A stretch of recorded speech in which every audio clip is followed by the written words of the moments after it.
پاکستان میں عوامی خلل کا قانون موجود ہے، لیکن بدقسمتی سے ہمیں اس کے بارے میں اویئرنیس نہیں ہے کہ یہ قانون کیا ہے اور اس کے خلاف ہم کس طریقے سے کسی ادارے کے خلاف یا شخص کے خلاف کارروائی کر سکتے ہیں۔ پاکستان میں پبلک اور پرائیویٹ نیوسنس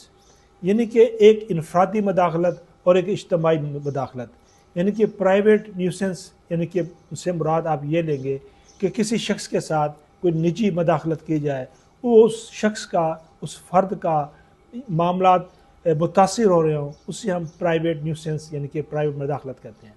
اسی طریقے سے جو پبلک نیوسنس ہے، یعنی کہ اس میں اجتماعی لوگ، عام عوام متاثر ہوتی ہو، ان کے حقوق پامال ہو رہے ہوں، تو اس کے ذریعے آپ عدالت عالیہ، اسپیشل مجسٹریٹ، میونسپل کمیٹی کے ادارے، مختلف قسم کی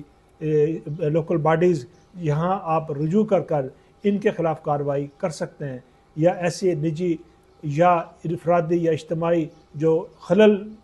پیدا کیا جا رہا ہے آپ اس کو رکوا سکتے ہیں۔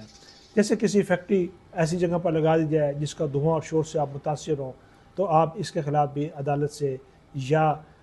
لوکل باڈی گورنمنٹ کے جو ادارے ہیں ان سے رجوع کر سکتے ہیں۔ مجسٹریٹ کے پاس بھی دفعہ 133 کے تحت اس کو مجسٹریٹ کو اختیار ہے کہ وہ اس کی سماعت کرے۔ تو یوں آپ ان قوانین کو استعمال کر اویئرنیس کے ذریعے آپ ان مداخلت کو یا اس خلل کو روک سکتے ہیں۔ اور اس کے علاوہ جو سب سے آسان راستہ ہے وہ فیڈرل اور صوبائی محتسب کی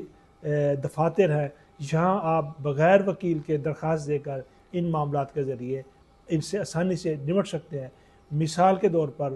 آپ کا ایک ہمسایہ ہے جس نے آپ کے سامنے ایک بڑی بلڈنگ کھڑی کر دی ہے، جس سے آپ کے گھر میں روشنی نہیں آ رہی، آپ کے گھر میں ہوا نہیں آ رہی، اس کے روشن دان، اس کی کھڑکیوں سے تاک جھانک کی جا رہی ہے،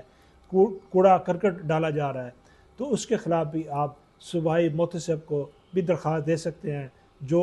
اسی طریقے کے ساتھ ڈپٹی کمشنر یا میونسپل کمیٹی کے ایڈمنسٹریٹر کے نوٹس جاری کر کے ان معاملات کے خلاف کارروائی کرے گا۔ اس میں آپ کو وکیل کی ضرورت بھی نہیں پڑے گی اور آپ آسانی سے اپنے حقوق کا تحفظ بھی کر سکتے ہیں۔ یہ سارے معاملات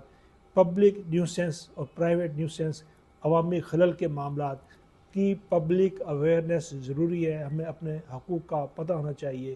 وہ بہت سے ایسے ادارے ہیں جہاں ہم آسانی کے ساتھ بغیر کچھ خرچ کیے، بغیر کچھ وکیل کیے ان معاملات سے آسانی سے نجات حاصل کر سکتے ہیں۔